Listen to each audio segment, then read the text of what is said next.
Hello, SpeedGaming. Welcome to the GRIS tournament. I am Tasselfoot, and I am here with JB Storm. Hello, everybody. We will be your on-air personalities for the next hour and a half, probably a little bit less. If you have never seen GRIS before, you are in for a wonderful experience. You may want to get a box of tissues. There's going to be some feels. Fair warning. We'll save off kind of most of our introduction until the run actually starts. There's going to be about 3 minutes of intro cutscenes and slow walking, and so we'll be able to talk with you guys a little bit during that period, tell you a bit about the game.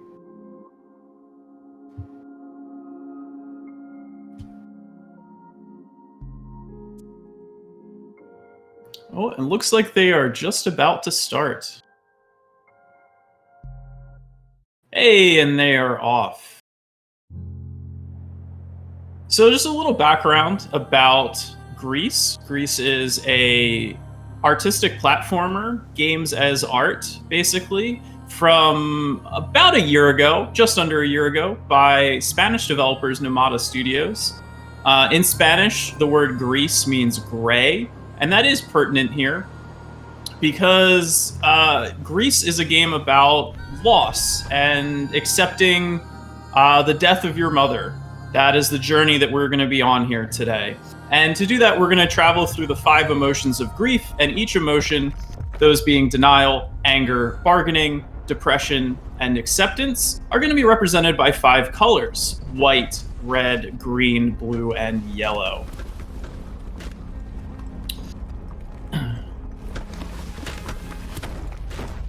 So the game does start out here with about a 2-minute and 40-second cutscene, and then about 30 to 40 seconds of slow walking, at which point the game really starts.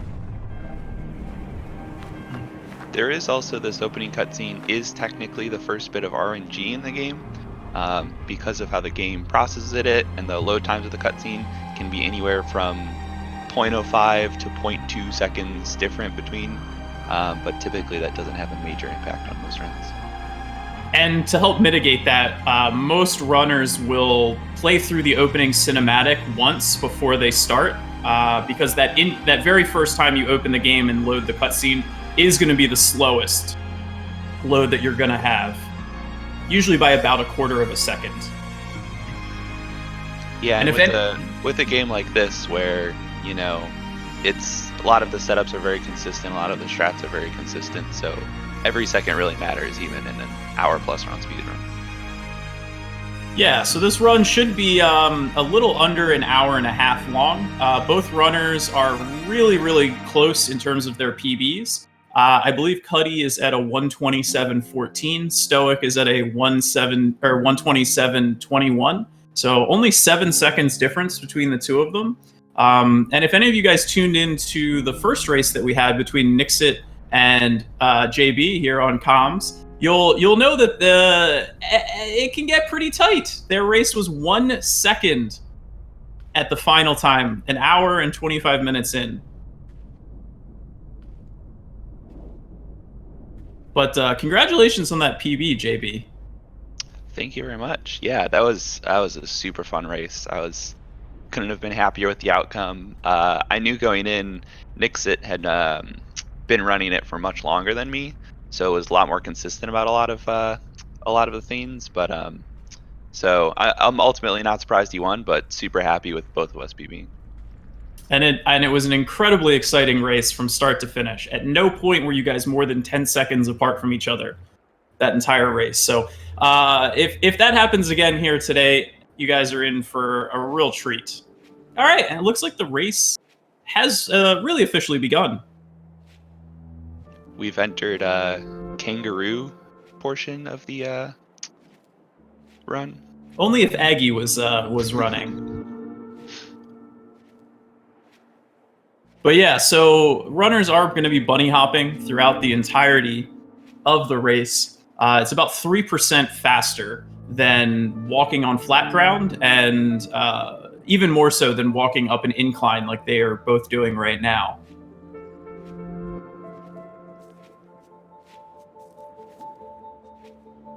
There isn't really any tricks at the start of the run here in Denial. It's should be really tight throughout. There's some staircases and a couple turn back jumps that could separate them by a second or so, but I wouldn't expect more than that.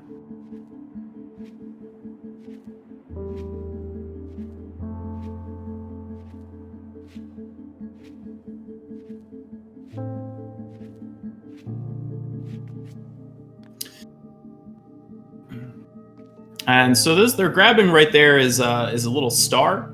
Those are going to be the goal to collect throughout the game.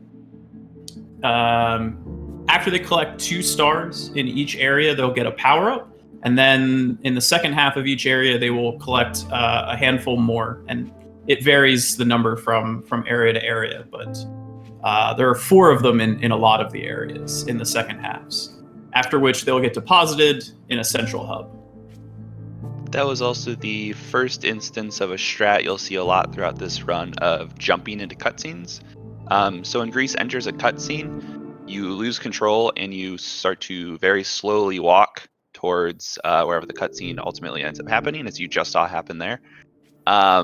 So what we do is we try to jump as early as possible, so GRIS lands as far into the cutscene as possible, so we don't lose time to her walking super slowly.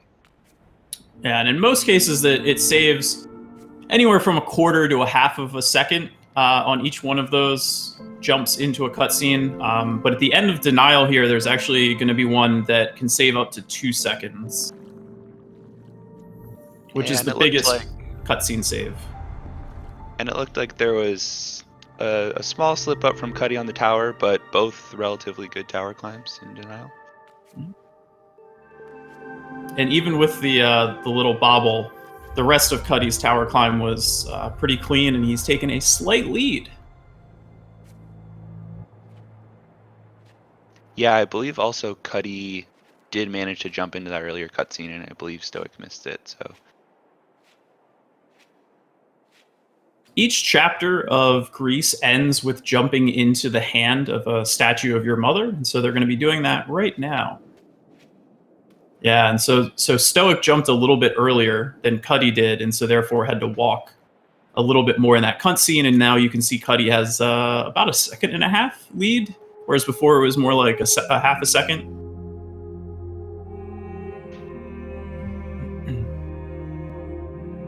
But no major issues. Nobody turned back too early and missed a jump, which costs about a second each time that happens.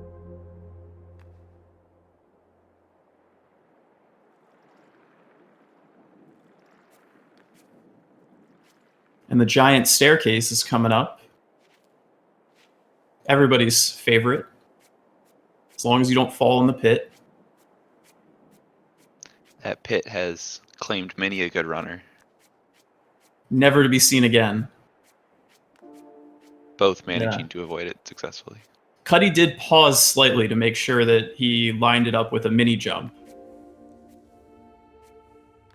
So, and this is our central hub here. We're going to be returning to this area after each part of the game. GRIS's map is pretty cool in that it's all one giant, large map, continuous. So there is a bit of traveling from area A to area B, but I think it's really neat design, personally. And JB, you want to mention the next bit of RNG that just happened? Yeah, so every time you return to the hub, you deposit your stars. The stars fly up into the sky above and then take their place into the constellation that you will ultimately reach at the end of the game.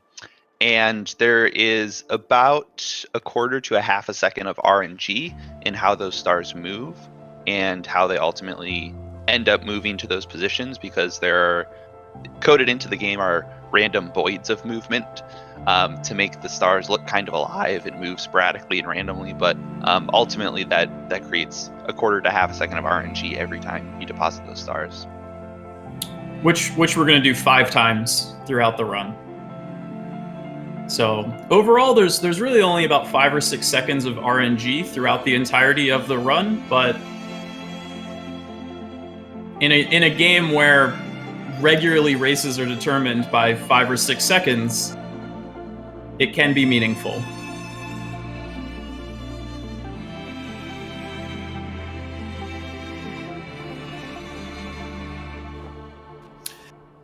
There's actually a question just now in the Discord that I think would be good to answer here as well.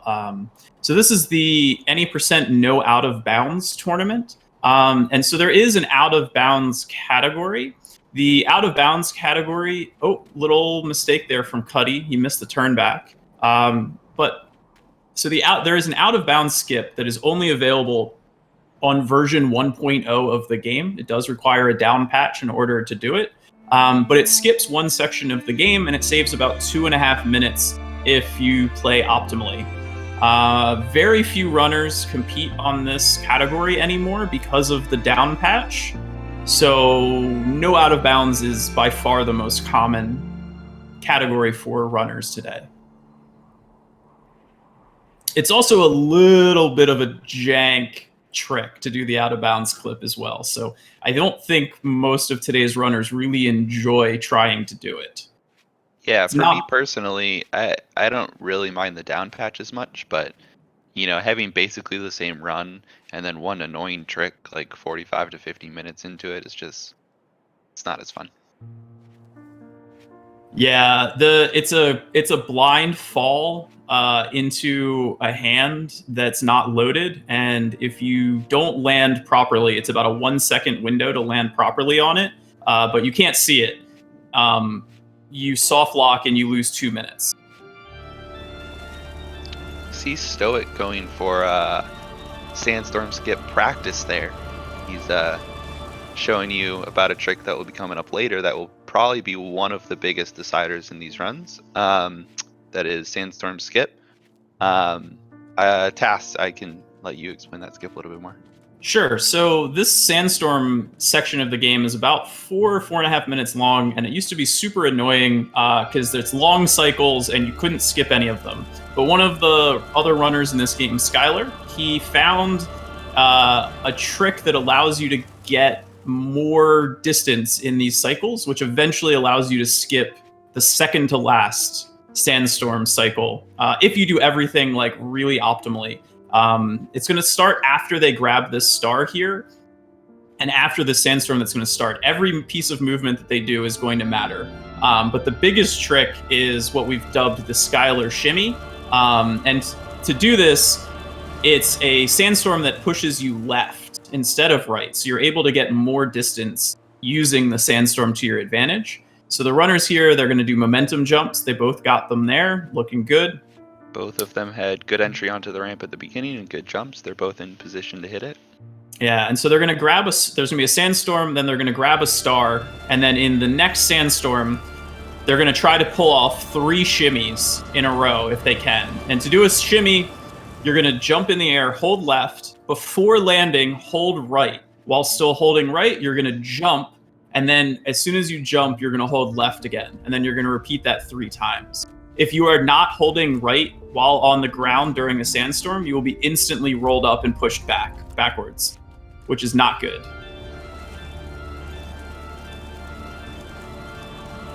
It looks like Cutty got a very clean triple, and Stoic's is close.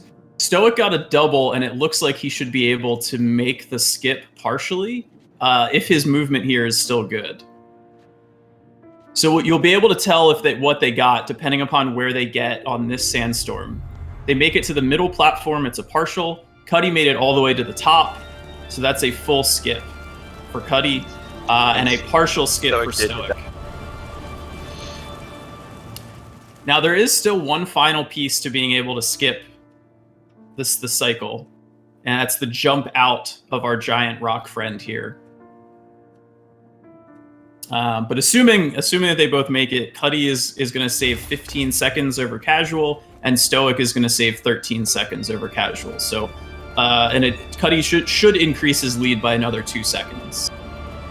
Though I do have to say, it's always impressive to see Sandstorm skip hit in a race. especially by both runners. In kind of regular community races, we have often, maybe 1 or 2 out of 5 or 6 people hit it. So yeah, so like Cutty jumped very late there. Stoic a little bit earlier, so that might cut back into that 2-second differential between the two of them from that trick. Yeah, and Cutty had the ability to be a little safer there since he had the full skip, but still jumped very safe. Yeah, but both of them did skip that sandstorm cycle. Shaping up to be another good race. That it is. So we're now 4 for 4 though in race sandstorm skips, which is just incredibly impressive. Our community race on Saturday had pretty much the same people, and we had 1 out of 6 people hit the skip.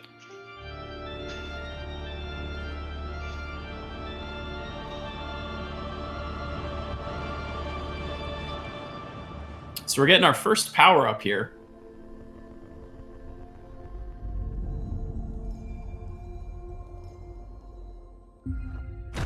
Looks like about a 3-second lead.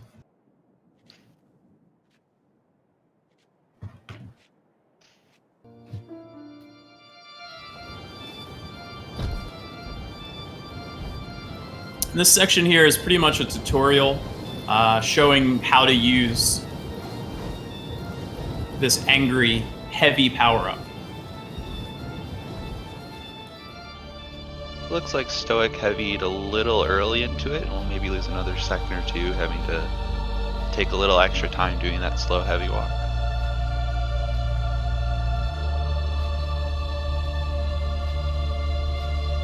And so the heavy, not only does it allow you to not get pushed back, but you can break things.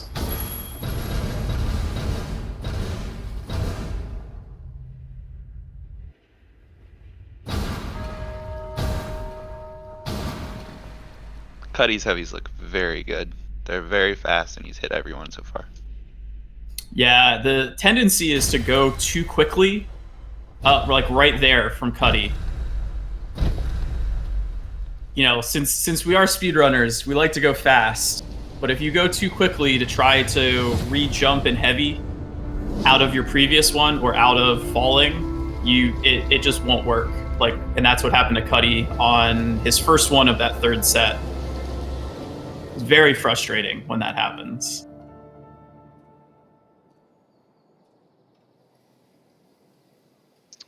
And now we're entering into the second part of Red, which is lots of gears and cogs and windmills, and is largely cycle-based.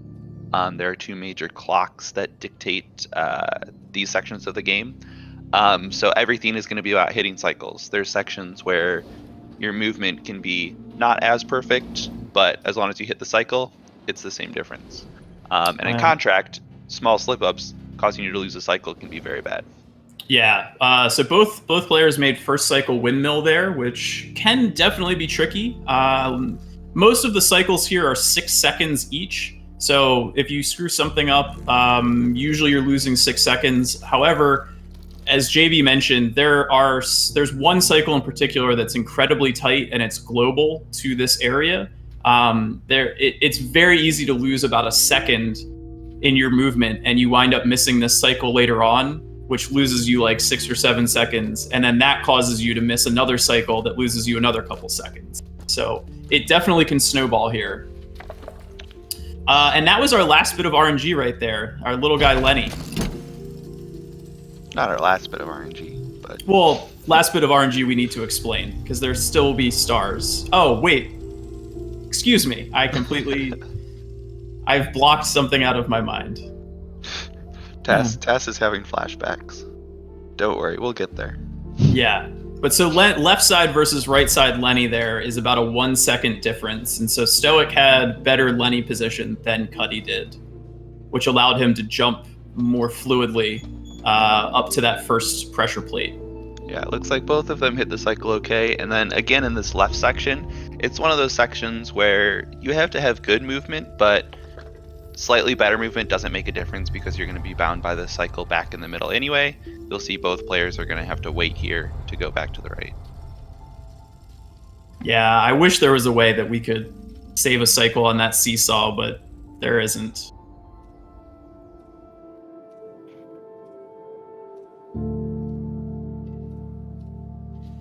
So one of the techs of this game, we might be able to show off coming up in a few seconds, and it's called an insta-heavy. And it's something that we try to do throughout the run. It's a frame-perfect trick that takes advantage of some collision. Cutty did not get it. Stoic did not get it. But if you do your heavy on the correct frame, both breaking into an object like that or from the end of a ledge and fall straight down, you can cancel the heavy animation and instantly do your fall. It saves about half a second. It's also very satisfying when you do it, when you see GRIS just instantly enter to the heavy like that. Oh yeah, incredibly. And it really helps with making the cycle that both of our runners are coming up to now. Literally every second, half second helps with making sure that you hit this cycle here. Yeah, and also just to mention, the movement in the middle there by Stoic was very, very clean. He was very aggressive about all those jumps and did a great job. Yeah, so this is our buddy George. George is Lenny's big friend. Cutty didn't have a problem, but Stoic missed George's cycle and had to wait for George to return. So that is unfortunate, but pretty common to happen. At least he didn't try to make the cycle and jump and miss it, because that would have lost even more time. Yeah, and again, that's just caused by the 1 or 2 extra seconds he's lost here during red, and all of a sudden you miss that. Yep, and it snowballs a little bit because now his cycles in the middle here are going to be off for when he gets his final star after the left side at the balloon, and he's going to come back to the central area and probably is going to wind up having to wait again.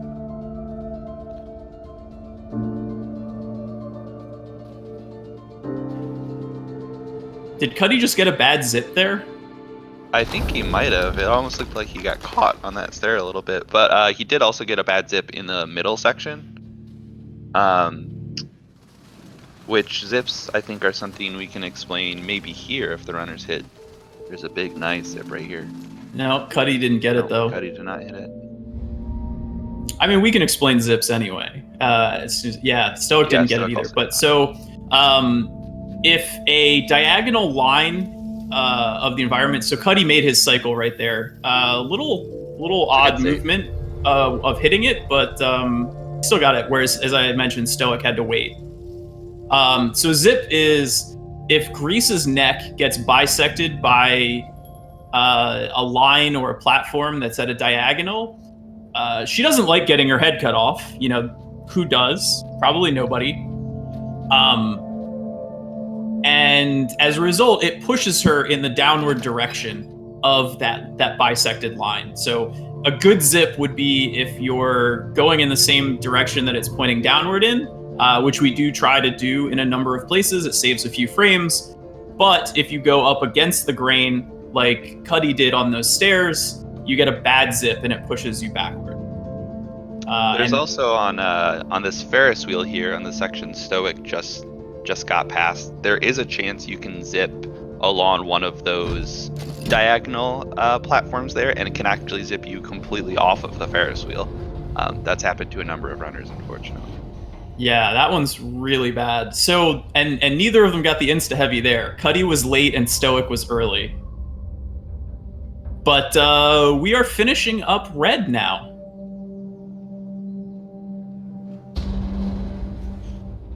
Just some statue platforming here, and then a jump into another hand. What I would love to see is clearly these zips were implemented in this game to fix some sort of problem that happened with these diagonal platforms. I'd love to see what happened if those zips weren't there and how the game could be broken. But I mean, I think you might wind up just getting stuck. Yeah, that's my best guess, but who knows with a Unity programmed game, right? I'm sure Skylar would find something interesting. He's our resident glitch hunter. Yes, pretty much every dumb hard trick that's been found in this game has either been found by him or by someone on like day one that the game came out.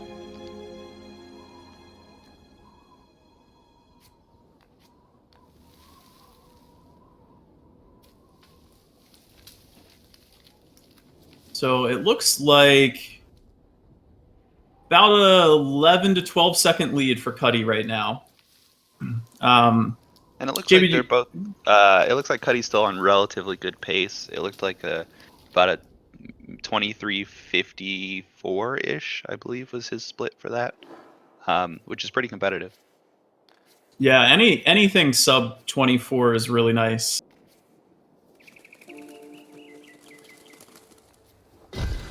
And Cutty breaks the pot like he should.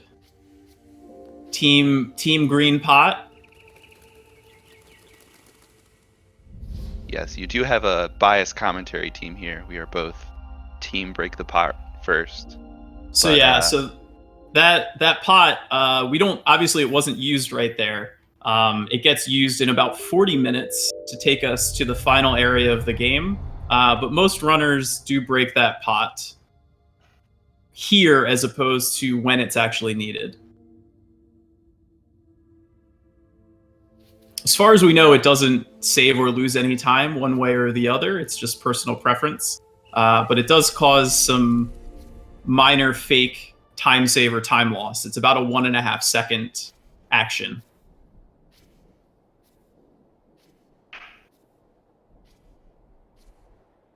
So, and our runners now are traveling over top of Denial as they head to the Forest of Bargaining.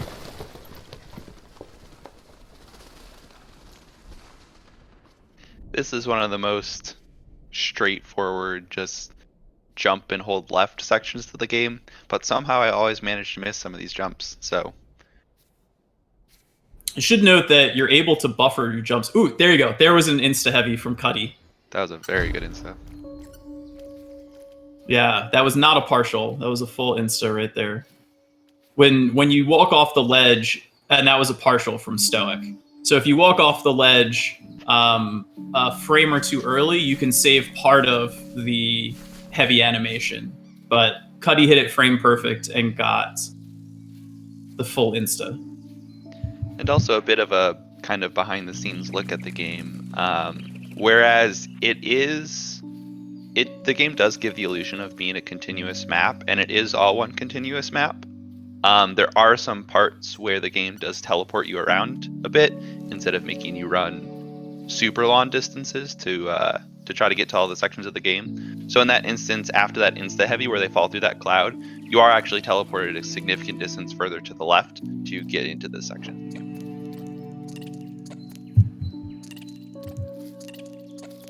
And it also looks like our runners both hit the first tight cycle of this section, the tree skip. It's not too hard of a trick, but it is one that I think makes most people nervous because it takes advantage of the leniency of the game, where in most cases you want to jump pretty much after your platform has disappeared, which is very uncomfortable, I think, especially for new runners. They'll usually jump too early and not make the third tree. And once you've fallen on that enough, you just always get nervous about it. Yeah, I think it loses about 9 to 10 seconds if you miss that. Yeah, at least.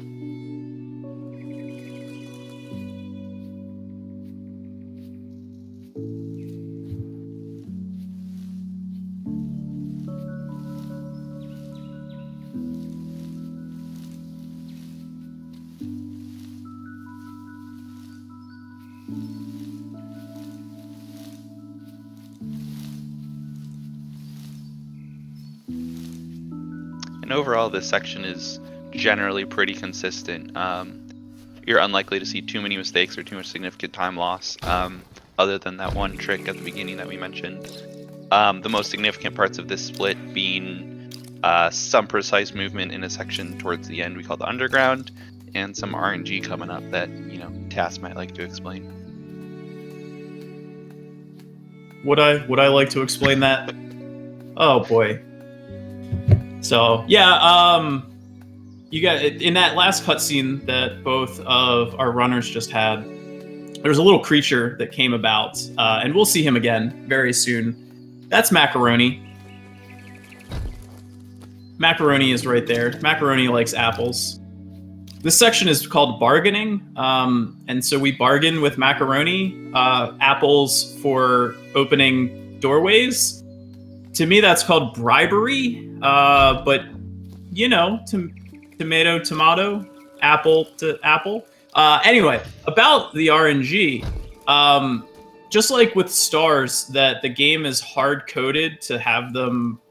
Basically, the game is hard coded to provide RNG for how the stars work. The game is also hard coded to have Macaroni just sometimes not do the actions that he's supposed to do. So he can just arbitrarily decide to wait a second before he bites into an apple or before he opens a door. And that is actually hard coded RNG into the game. There's literally a random number every time he does an action, whether he waits or not. But again, I think the idea behind that was make him more lifelike and fluid looking. And you know, Macaroni's my friend. He does what he wants. Sometimes he eats apples, sometimes he doesn't. It's fine. Yeah, I like.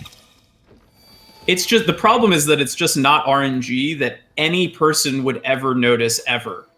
It took the entire speedrunning community months and like thousands and thousands of hours to even notice that it was a thing, and nobody was going to notice if we didn't notice. So, and then you know JB dove into the code and found it, the lines about the RNG, and we were able to prove it. Cuddy got a really nice zip there. But yeah, it's RNG for the sake of RNG that no one is ever going to notice. So that's fun.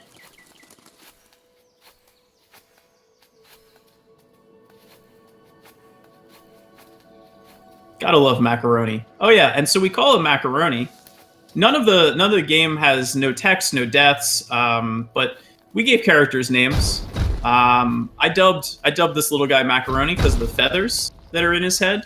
It reminded me of Yankee Doodle, and Yankee Doodle had a feather in his hat, and he called it Macaroni. So I thought that 4 feathers in this little guy's head was pretty Macaroni, and the name has stuck. And later on, we did ultimately look into the code, which does have actual names for many of the characters and objects in the game, but I still like Macaroni, and I'm going to keep calling him Macaroni because it's cute. Yeah. Stoic just had some big problems getting his timed heavy with Macaroni down. It took him 3 tries to do that properly.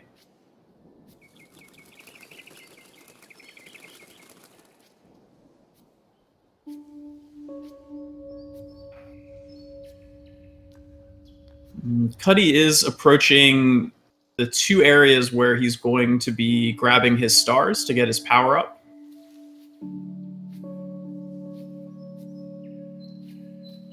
And this is the underground section that JB mentioned.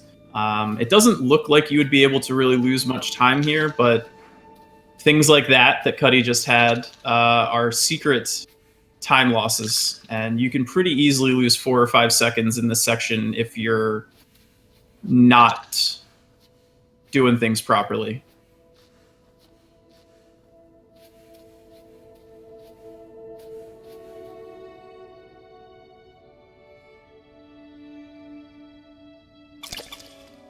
And Stoic is getting caught a little bit on the edges on his jumps.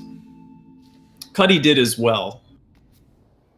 So I think this wound up being pretty even between the 2 of them in their undergrounds.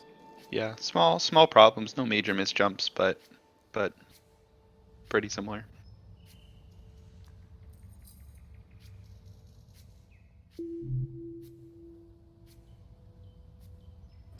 And you'll notice on the left side that as Cuddy's getting here that the trees are going to behave a little bit differently than they have so far in this section.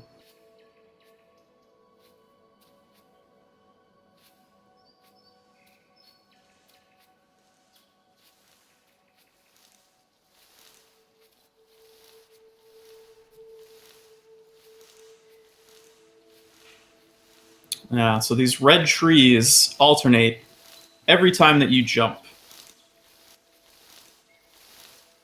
Yeah, I believe TAS has a consistent setup for these trees as you climb, just counting your jumps. I just kind of go for it and hope it lines up. Sometimes that doesn't work out so well for me. Yes, like in your race. That was me getting in my head. I thought I had to jump one more time. But yeah, I do have a consistent setup that I do so that I'm always on cycle for this. It actually, for me, the movement that I do from the time I leave the underground actually just lines up nearly perfectly with the cycle that I need to hit anyway. So I don't actually have to do very much for it to line up properly. And no swag jump from either of our runners. Yeah, there's a few frames where you can jump off that tree, clip the edge of that next tree, but still land on that top platform, saving a little bit of time, but no big deal missing it over the top. Yeah, Cuddy has definitely extended his lead, though. I think it's about 21 seconds now. And there is one final piece of RNG that's coming up. But at least for me, I don't usually like think about it with the rest because it's cycle based, and 90% of the time you get the bad RNG and the bad cycle. So that's just kind of the default positioning. And if you ever do get the good RNG, it's like you're basically partying. But it happens very rarely. And this section now, after those stars, you've gotten your next power up, which is the double jump or the glide. It allows you to glide through the air, but typically runners won't be gliding as they're running around because, well, it's faster to be in the air from a single jump. Being in the air after a glide is actually the same speed as walking on the ground, which is about 3% slower. If you go into the mechanics of the game, it's when you're walking on the ground, you're traveling at about 3.2 units. In a single jump in the air, you're traveling about 3.3. Yeah, so Cuddy got the normal bad cycle, as did Stoic. Cuddy was able to do some decent movement and get fast trees right there, but I don't think his movement was good enough to get double fast. No. And Stoic did miss the birds on that first cycle. No. And it looks like he did again as well.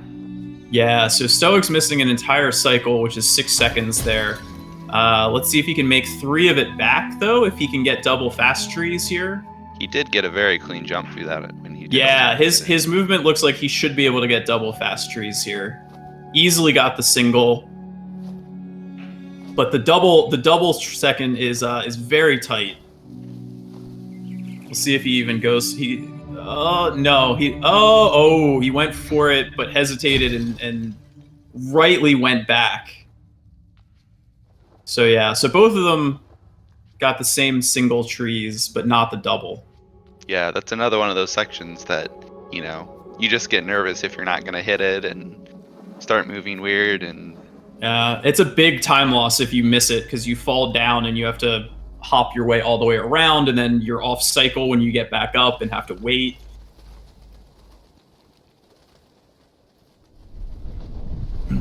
So before this race started, though, Cuddy told me he was going to go for all of the hard tricks. So we are going to be seeing our first attempts at bird blow after neither of our runners went for it in the opening race. JB. I mean, I did the math. It saves 3 seconds or loses 8, and I hit it less than half the time. So, like, I was there to win. I'm a statistician at heart. Yeah, so bird blow is a trick that we'll explain in a little bit. In the meantime, we are into the middle of our first boss fight here.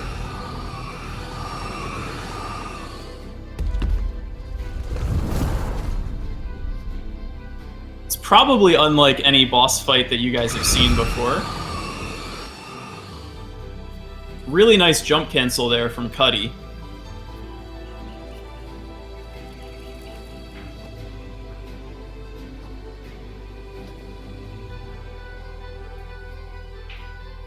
So that is one of the nice things about having a double jump is that we get to jump cancel in a lot of places. Those red birds, they really like to send you up, and we really like to go left or right. So being able to jump cancel is a great way to transition our movement from vertical to horizontal. Pretty decent jump cancel from Stoic as well. Oh, looks like Cutty almost forgot where he was going. Do you want to try your hand at explaining bird blow here? Bird blow is another one of those precise tricks that Skylar has discovered. We should see... Oh, Cutty's actually going for casual strats. He didn't do it. Oh he my told gosh. me he told me he was gonna do it, and he didn't do it. That is so disappointing. Anyway, what bird blow is a strat you can do with that bird where you notice once you jump up to the top, the bird blows really strong at you to try to blow you into the center. But it takes a couple of seconds for him to do that. What you can do is standing on those stairs, jump up to trigger the bird's first blow, and then immediately jump up and towards him to trigger his big blow. And you'll save about 3 seconds by having him blow you right away as you glide all the way across to the middle, and then he'll instantly heavy blow you again to the other side. Whereas with the casual strats, you have to stand and wait on that tree in the middle for about 3 or 4 seconds. Yeah, so it is a risk reward. So while it does save 3 seconds if you hit it, if you fail it, you're losing either 7 or 10 seconds, depending upon how you fail it. Yeah, the problem is to trigger that heavy blow and that skip, you have to essentially go into your glide very low. And so often you will miss that tree in the middle, fall short, and have to go all the way back around to do it again. Yeah, and that's a 10-second time loss. If you try to jump too early in to trigger the bird, he just won't trigger at all, and then that's a 7-second time loss. Let's see how Cutty's bird fight goes here. Nope. Looks like he just missed the pot, but he did not get rolled up, so he didn't lose too much time there. Yeah, about a second and a half to do that pot break again.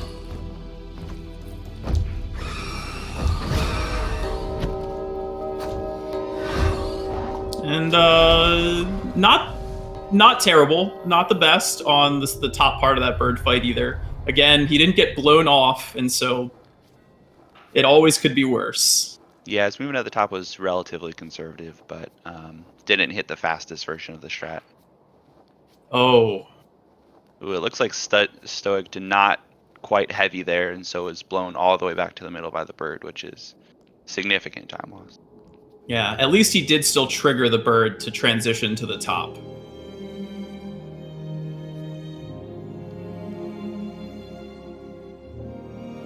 Ooh, and he had great movement at the top, but looks like he wasn't quite able to trigger those birds in the middle early, like we try to do with that strat.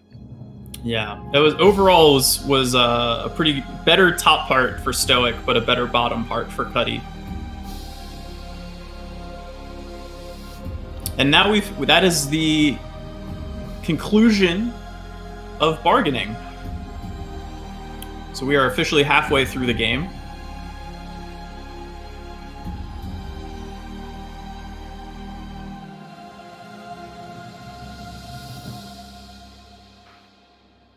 Who's ready for a little depression?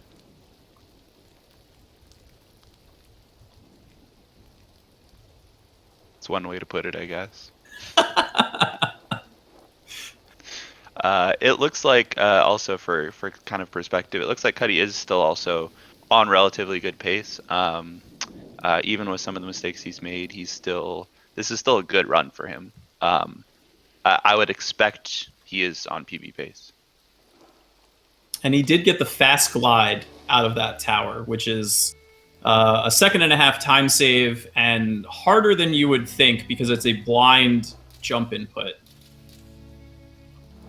You can miss it early or late. Both ways lose about 1.5 seconds.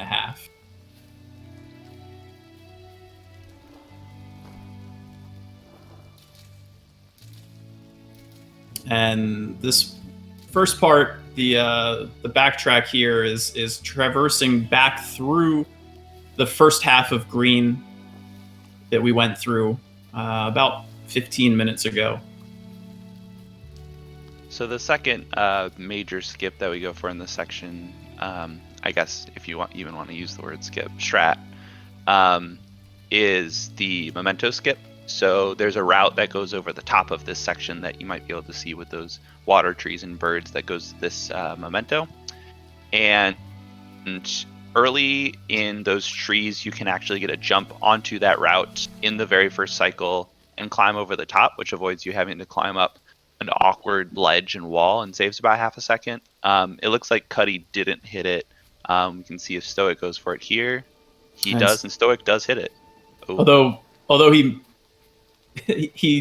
threw away. He thought he was going to fall off the tree. Yeah, he thought he didn't get it. So, and Stoic also didn't get the fast glide, but he had a really weird thing happen where I think he actually hit his jump put literally 1 frame late. So he opened up right as he hit the water, and because of that, he didn't actually sink into the water. So he was able to jump back out of it much faster. So he did not lose the normal 1.5 seconds for being late there. I've only personally had that happen once, so yeah, it is not something I don't think I've ever seen that happens regularly. Also, water is the bane of our existence currently. We want to spend as little time in the water as possible. It is incredibly slow. Yeah, as I mentioned, walking goes at about a speed of 3.2. Being in the air after a jump is about 3.3, and I believe in the water is around, I want to say 1.5. So yeah, I actually thought it was a 1, but it might be 1.5. It's very slow.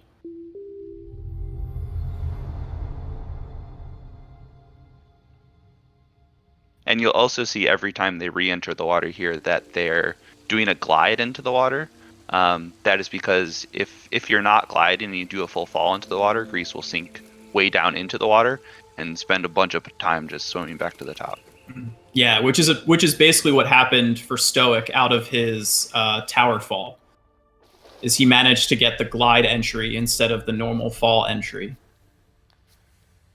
So the area that Cutty's in now is completely time gated in 8-second increments. The end of the section is going to end in an ice cavern, and the ice is on 8-second time sequences. And so you have the normal cycle that people make here is called fast cycle. There is a fastest cycle, but it's been made 1 time RTA ever by anyone in the community. So it's more a meme than anything else. That anyone being tasked. Yeah, I hit it once. A completely fluke sort of a thing. But so Cutty got the heavy dive skip right there, which saves 5 seconds. If you heavy right at the edge of a breakable platform, you'll break the platform without falling, which in this instance is really nice because if you break it over the platform, you'll heavy straight into water and fall very far and slowly climb out of it. And it's 5-second time loss, which almost guarantees that you'll miss fast cycle as a result. And so Stoic was a little bit cautious, but he gets it second try. No problem there. That's good. Oh, he does miss the glide at the bottom, though, and does fall into the water, unfortunately. And Cutty insta-heavied off the edge of that ledge that he was on, which is really, really dangerous. Because if you accidentally walk too far off that ledge and then heavy, you will not make it through that water, and you will slowly swim back to the surface and have to platform your way back up again. That is a spot where I am always very cautious. But Cutty's movement so far is very much in line with making fast cycle. Stoic may or may not make it. He's already missed it at this point. With that heavy dive skip miss, and kind of almost a bad miss on it, as well as some slow turnbacks. Yeah, and he just did a safety strat into the water there too. So most likely Cutty might be saving 8 seconds here over Stoic. And the second half of this section is a lot easier and more repeatable, much less likely to lose time from where Cutty is through to the ice cavern. Cuddy's pulleys were slightly slow, but still not terrible. Yeah, I'm pretty comfortable that he's gonna make fast cycle at this point.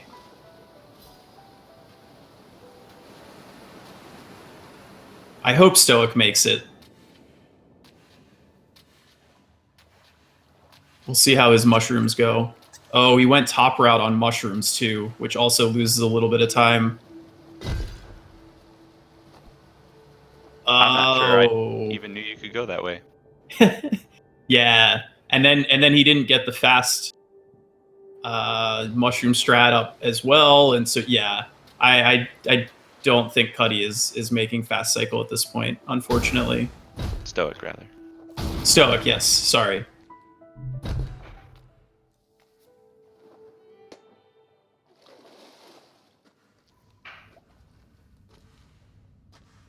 So we'll see the beginning of this cycle here as Cutty gets there, and yeah, he has time to wait even for this fast cycle to hit.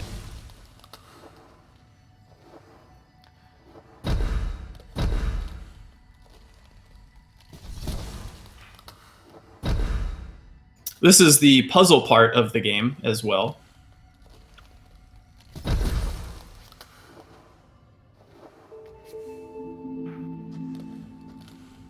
If you can call it that.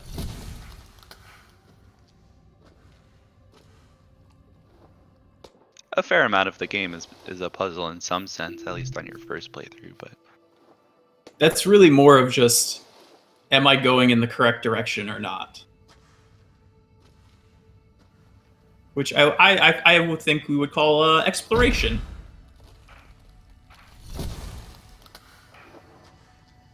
That looked a little slow out of yeah, this is going to be the real heavy close from for Cutty. Cutty.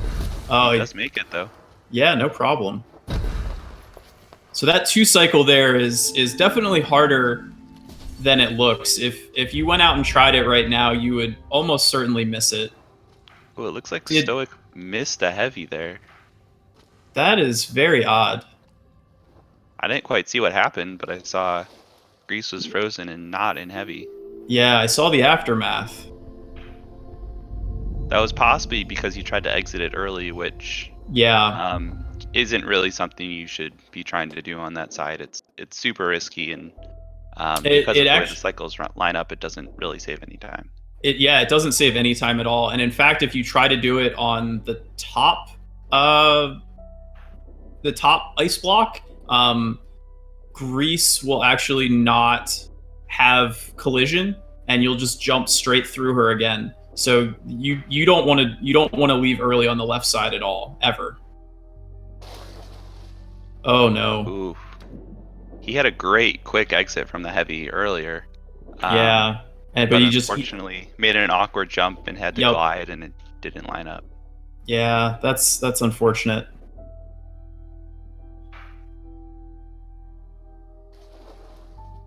Good star grab from Cutty there. No swim of shame needed.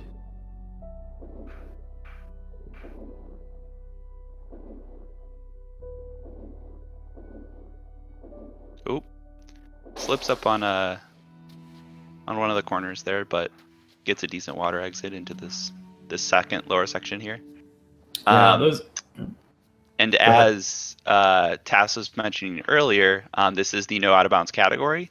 And so in this category, this section that both the players are now in are the section that you would otherwise have skipped in the out of bounds version. The out of bounds clip happens during that ice section, taking advantage of the physics of a frozen GRIS.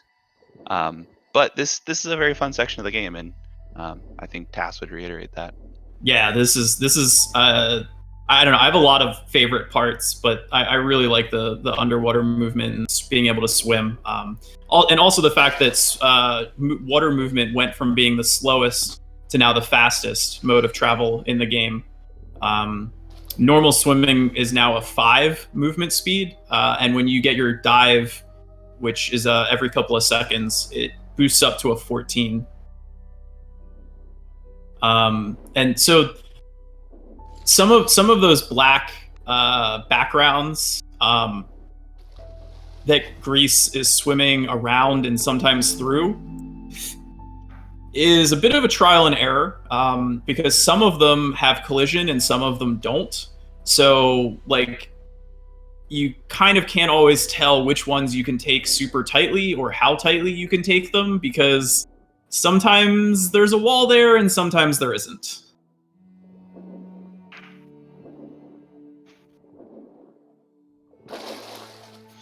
Yeah, and this section Cutty's entering is Water Tower, which is one of the most interesting but also one of the most annoying sections of this area. Ooh. Just barely gets that third one. So pretty clean from Cutty. It looks like he didn't miss any of those jumps completely, though some of them were slightly slow. It's super easy to get caught up on those corners and edges and lose, numerous seconds in that section. Yeah, and Cutty gets the turtle cutscene skip as well, which is a 3-second time save. After this cutscene, the turtle will wait for you if you're too far away. So being able to trigger his cutscene while also doing a dive south prevents the turtle from stopping to swim. And there's an invisible barrier that the turtle opens for you. So the turtle is effectively an auto scroller during that sequence.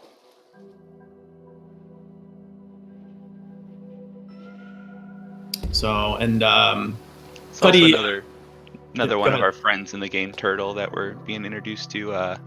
See, Cutty just left him to finish this section, but we'll see him later. Yeah, and Cutty heavied right at the boundary between the water and the cutscene. You're not supposed to be able to heavy in that cutscene, but if you do it right at the beginning, within the first frame or two of the cutscene, you're able to get the heavy. And GRIS's falling speed when in heavy is faster than when she's free falling. And when you factor the animation in, any free fall that's more than 2 seconds long, it's better to heavy than not. So because that is a long free fall, it saves about 2 seconds by getting the heavy there. Looks like Stoic also hit the cutscene skip, which is nice to see. Looks like Cutty's split at about 56-14, which is still a very good pace. As I mentioned, he's been doing pretty consistently well, and again, I'm almost certain he's on PvP pace.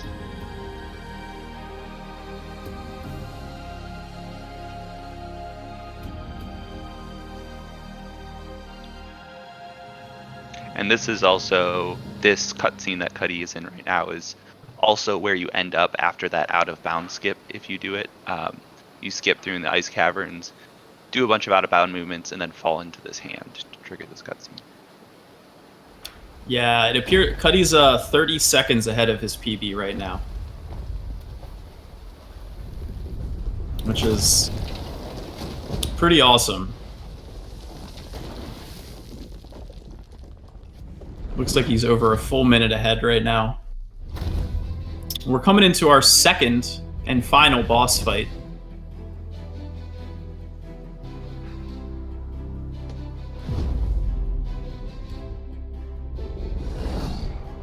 The water snake.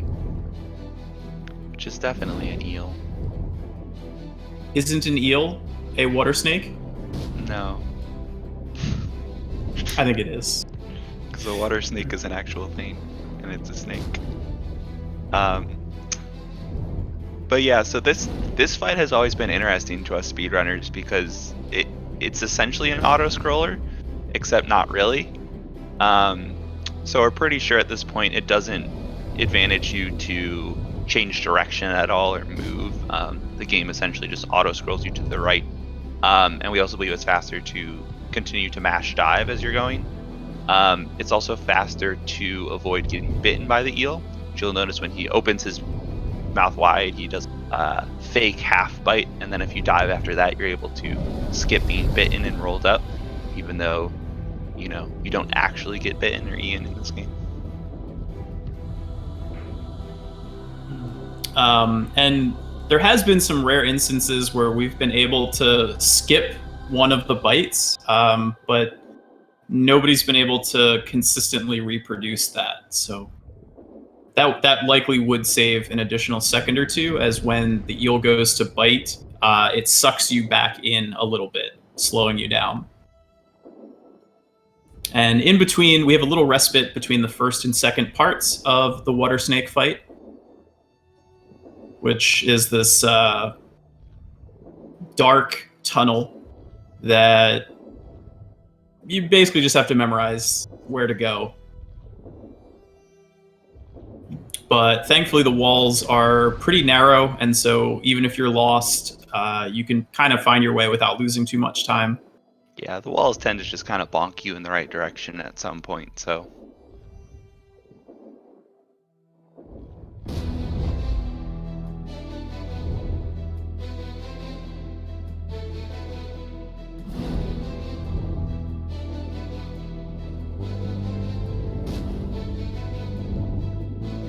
This is my favorite music in the game. I don't know how you feel, JB. I don't know what's my favorite music in the game. All of it's very good, but yeah, this very well might be it. It definitely, during my casual playthrough, was probably the highest my heart rate was and the most exciting part of the game for me. Yeah, and shout outs to Berlinist, who is the orchestral group that composed and recorded all of the soundtrack for GRIS.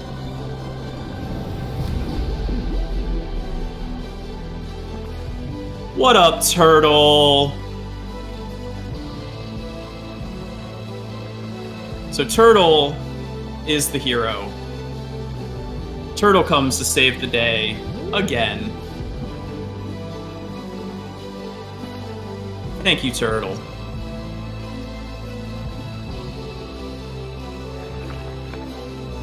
Just like in, depression or hard times, there are people friends and family who love you, and they're there to get you through. You don't have to do it on your own.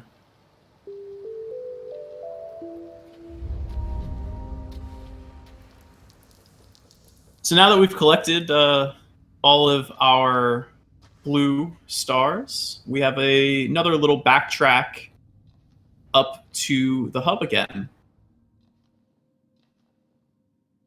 And so we're going to revisit some areas that we were in on the way down, but just in a little bit different of a method and style. As well as we start to introduce some of the concepts that will be used in the final area of the game.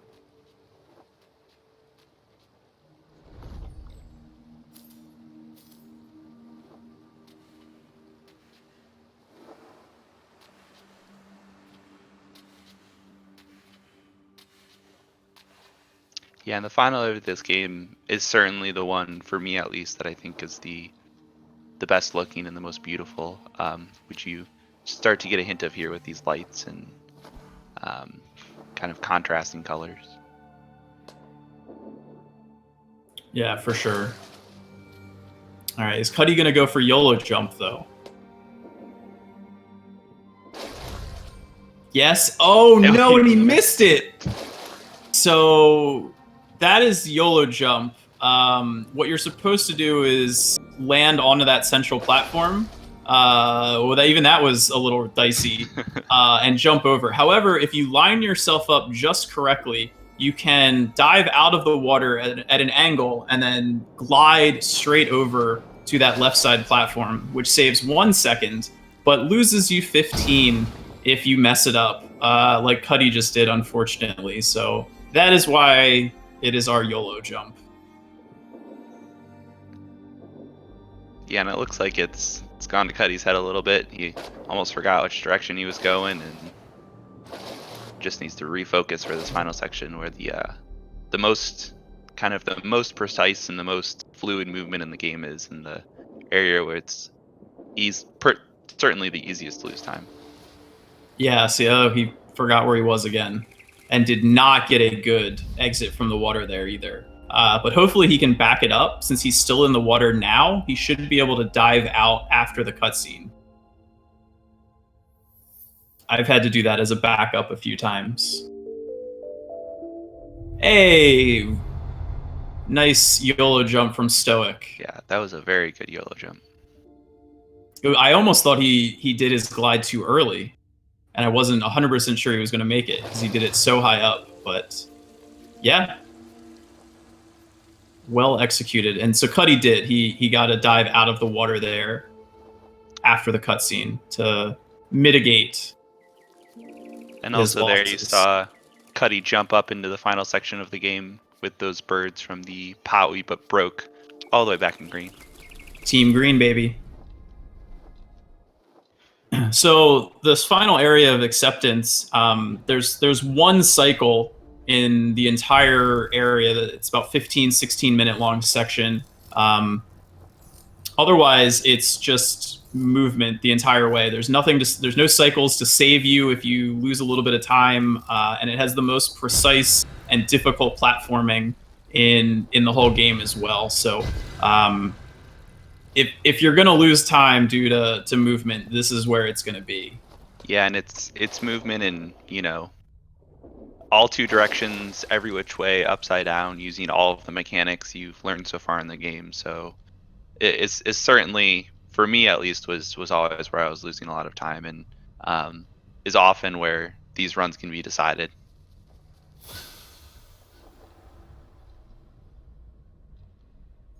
So you can see these are some yellow birds that have been introduced.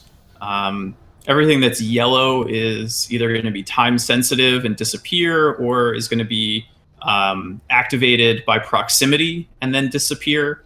So that's kind of the theme of acceptance is the light and the, you know, just kind of those memories fading away as we come to accept what's happened. So at least I think that's kind of the metaphors that it's going for. I'm not the smartest guy in the world when it comes to feelings, so. Yeah, this section I always kind of just thought looked pretty. I didn't think about this section quite as much. And Cuddy's working on his water squares here. Not as clean as he could be. Got a little save there for sure. Yeah, he jumped out of that square super. Got a good momentum jump at the beginning of the section. Then had some slight hiccups in the water squares, but overall still pretty good movement so far in this section. Yeah, he didn't fall out of any of the squares. Yeah, and as Tess mentioned, there's no death in this game, but if you do fall out of something like that, you fall way down to a platform, which has some birds that allow you to climb all the way back up, but it's a very big time loss.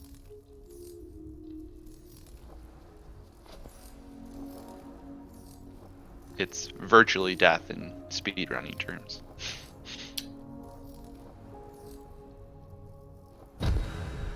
It's as good as. Cuddy forgot the third bird there as well. Oh man, Cuddy goes left side first. I don't know if we can be friends anymore. So, just like with the pot, in this area, going left side or right side first doesn't make any difference time-wise. You have to do both sides. I also really like the level design here because it's the only area that you do the same both before and after you get your power-up, but you just do it differently once you have the power-up, which I think is really nice. Yeah, one of the best runners in this game, Aggie, also goes left first, but they're Australian, so that's to be expected at least. Yeah, he also doesn't break the pot until later, so we just blame Australia because he's upside down.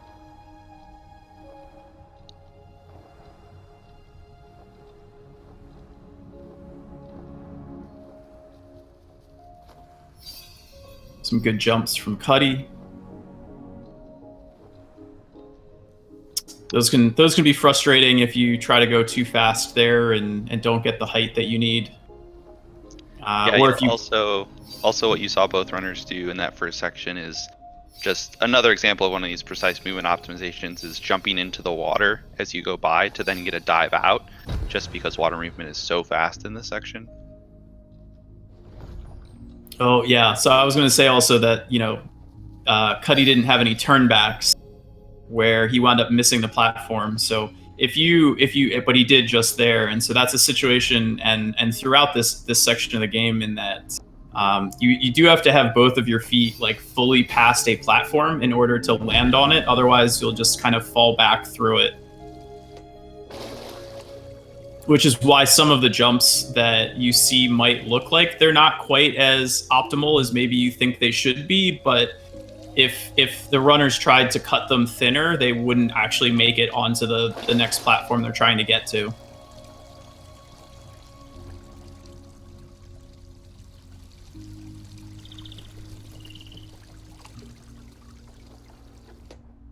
So, well, at least both of them went left side first here, so Yeah, we're able to properly compare. I hadn't seen Stoic go, but now looking at it, it looks like, yes, he did also go left side first.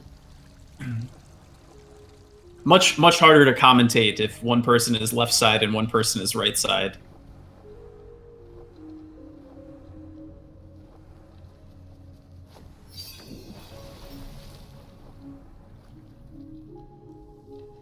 So I guess whichever one of these runners winds up winning, that'll be the situation in their next race, because I do believe Skylar is a right side first runner.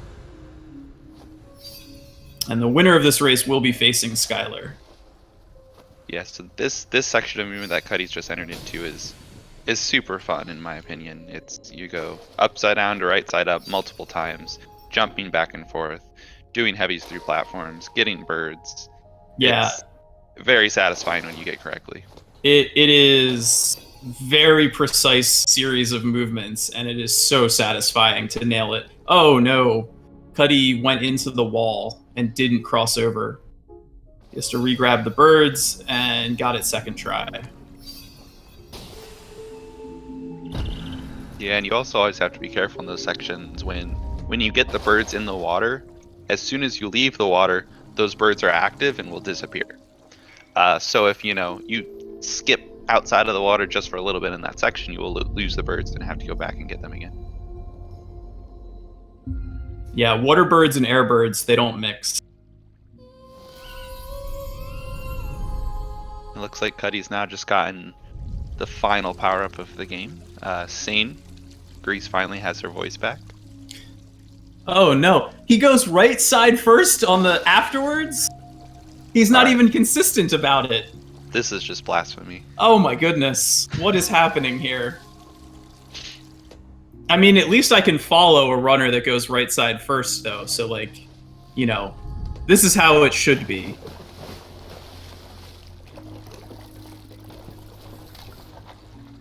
Cutty doing a little dance as he waits for the spider. Just don't fall off the platform when you swag dance. Is a mandatory swag dance, actually. It is in the speedrunning rules. I think it's a minute and 3 seconds right now is the current lead.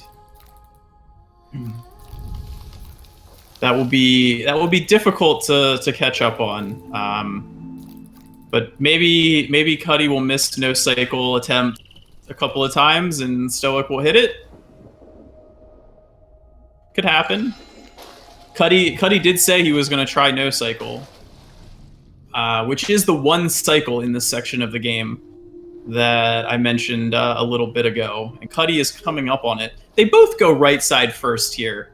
How about that? These crazy runners. So this is the bug room, and it has a major skip. Casually, you do this in 2 cycles. There is a fairly easy 1 cycle skip that you'll see right at the beginning after you summon the bug. Looks like Cutty will hit it. Yep, Cutty, no problem getting 1 cycle. But there is an incredibly hard no cycle that he did not come very close to hitting there. But he is not going to lose a cycle through missing it and taking too much time. So he did make it back. He's got the 1 cycle. He's probably not going to try it again, I would imagine, because he's not a mad lad. Yeah, there you go. So it wound up being normal 1 cycle for him. So no cycle is a frame perfect coyote jump off the right side edge of that bird platform, followed by a frame perfect second jump input after you cross over. And if you do those both correctly, you will just have enough height and distance to make it to the right side platform without ever triggering that top side bug. Very, very, very hard trick. And it is an hour and 10 plus minutes into the run. And I don't, yep, Stoic missed one cycle. He had a good exit from his scene, but he missed the jump onto that platform and wasn't quite able to make it.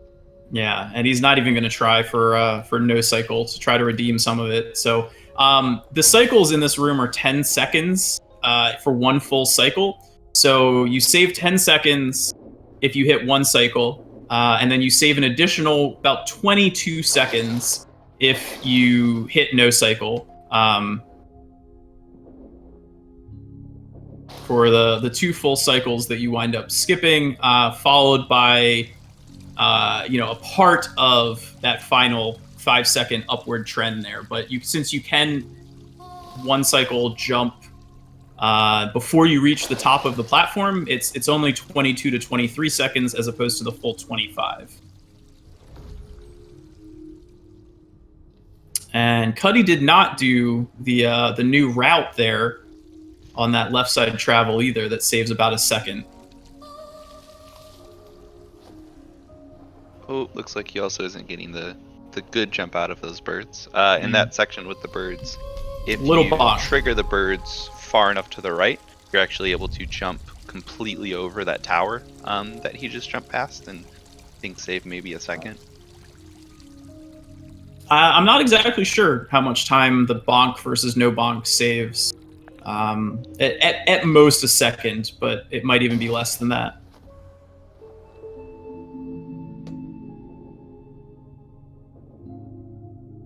Cuddy also got the free insta of the game. If you seem to activate that flower right on the edge, when you do so, you can essentially just hold left and heavy out of that cutscene and immediately do an insta. Yeah, so Stoic is doing the faster route here, going up over the top, saves a second. Technically, it actually loses about half a second here, but because you've already activated both of those flowers, which we are going to need to use again, it will then save about a second and a half on that second time through to them. So overall, it saves about a second. And Cuddy is coming up to the left side, which is the flower room, which also has a major skip in it where we can avoid the top part of the room. And as opposed to it being incredibly hard, flower skip is free. Just like that. Super, super clean. Literally all you have to do is mash. Yeah, and Cuddy was able to do that very well, mashing right as he got over that flower and quickly exiting that glide to land on it. Also, to give credence to kind of what I was saying earlier about the casual playthrough of this game, I would consider these 2 rooms in yellow to be puzzles to some extent. It took me some time to figure them out on my casual playthrough. It's not obvious, but again, it is a very linear game, so. Maybe flower room. Maybe I'd give you that one. So Cuddy has collected all of the stars in the game, and he is just doing his final backtrack. Not exactly to the hub, but to the final hub-like area where he will deposit these last 6 stars. As Stoic is entering flower room to do his skip.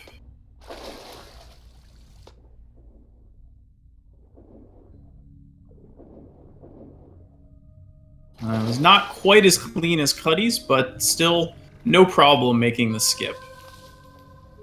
Let's see, so Cuddy had to trigger those flowers now, whereas when Stoic gets back there, they will already be triggered.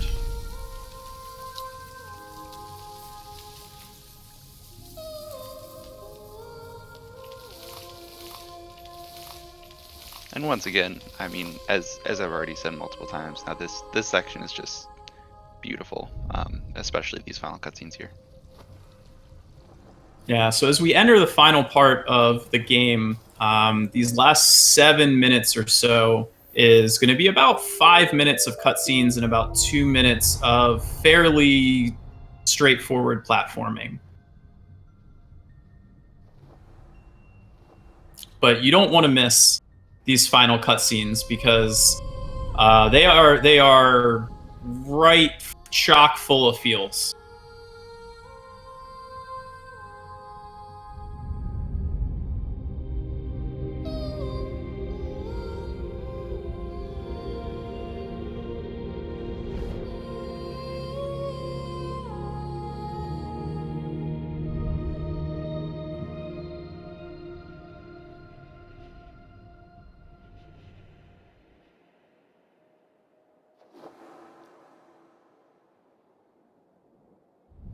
Now So Cuddy go depositing ahead. his final bunch of stars into the hub here, as you'll see that pathway to the end of the game for him. Yeah, this cutscene is one of two weird ones. Most of the cutscenes in the game, like the one Stoic just left, you can't start moving again until the cutscene has transitioned from widescreen back to 16 by 9. However, there are two cutscenes in the game where this is not true, and as soon as the bars start moving, that's when you can move again.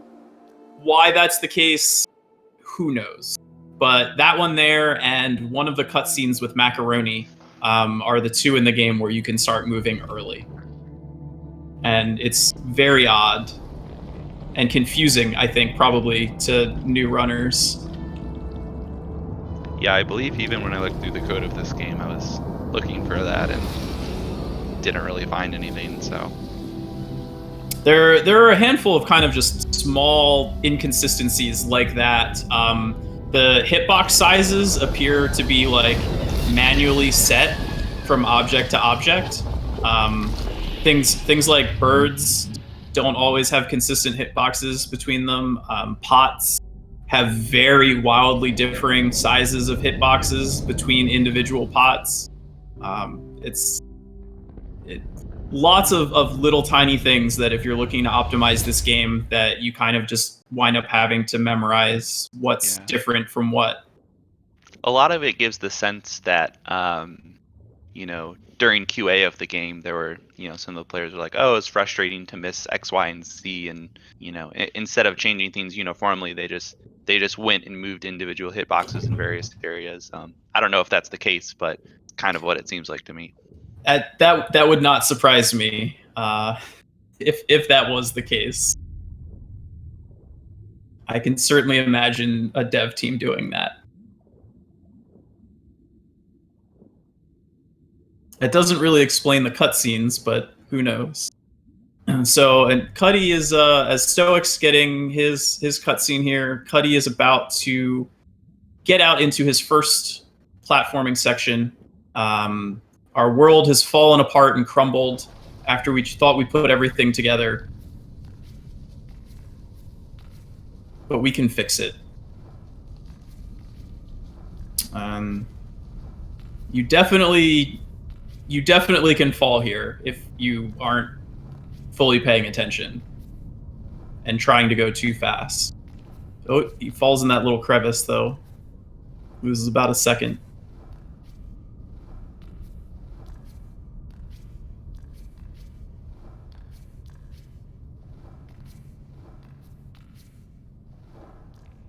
Well, that was scary. All right, he made it. Some scary sections there, but ultimately made it to the top without any big issues and enters the kind of final major cutscene of the game. Yeah, pretty much the culmination of the story.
now Stoic also entering that final cutscene with another, like, relatively clean climb.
So this is going to be a huge PB for Cutty as well.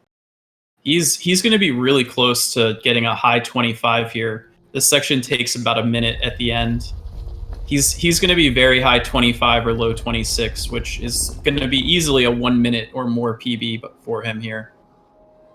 Yeah, definitely an outstanding run from him. You know, no major mistakes, pretty consistent movement, especially for someone who's relatively new to speedrunning this category.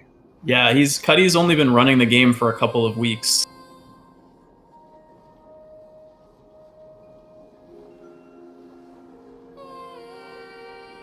So, and apologies if we were a little quiet there, but that cutscene is just so powerful that I think it speaks for itself, and anything that we can say is really going to take away from it.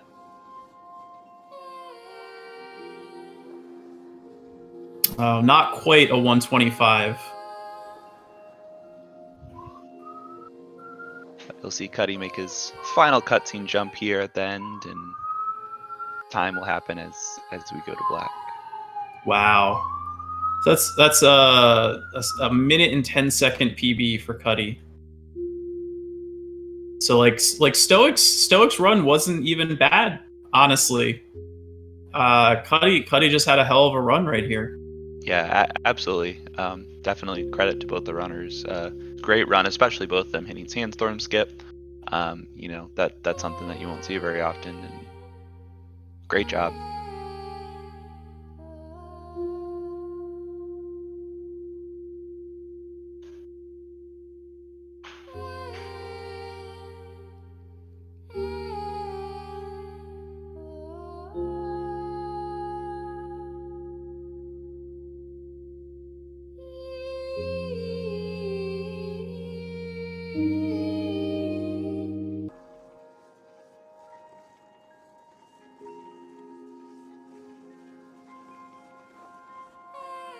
I believe, I don't remember what Stoic's PB was, but I think this might come up just short. I think he's 127.21. So yeah, he's going to be just off of his PB as well by about 4 seconds, 2 seconds. So yeah, like Stoic was right on his PB. Like you can't fault him at all. GG, both of you guys. Yeah, definitely. GG's. Great race, great running. I believe we have, I believe the next race is on Friday, I believe, between Captain Anarchy and Nerd Squared. Hi. Yeah. Hey, Cutty. Congratulations. What a run, except Yellow Jump. Except for YOLO Jump, yeah. GG, congratulations on the insane PB right there. Yeah, super clean throughout Thank the you. entire run. Great job. That was something. Yeah, and good luck on your next race against Skylar. I will need it.